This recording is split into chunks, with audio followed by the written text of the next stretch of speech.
तर आरोपीच्या अटकेनंतर कुणाचा फोन आला, कुणामुळे जामीन मिळाला हे फडणवीसांनी सांगावं। पुणे अपघात प्रकरणावरून सुप्रिया सुळेंनी ही टीका केलेली आहे। अपघात प्रकरणात फडणवीसांनी स्वतः लक्ष दिलेलं आहे। पोलिसांची कारवाई योग्य दिशेने सुरू आहे। अनिल पाटलांनी सुप्रिया सुळेंना हे प्रत्युत्तर दिलं आहे। जी कुणाबद्दल बोलत होते हे महाराष्ट्राच्या जनतेला ते उत्तर पाहिजे।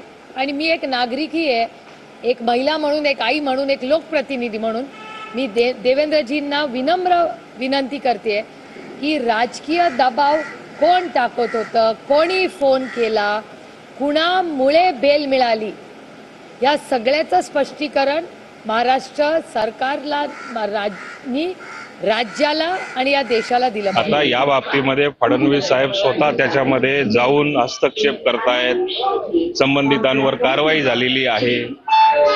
आता या बाबतीमध्ये आपण अशा स्वरूपाचं बोलायचं की राजकीय दबाव होता किंवा काय, याची आवश्यकता काय बोलण्याची सुद्धा।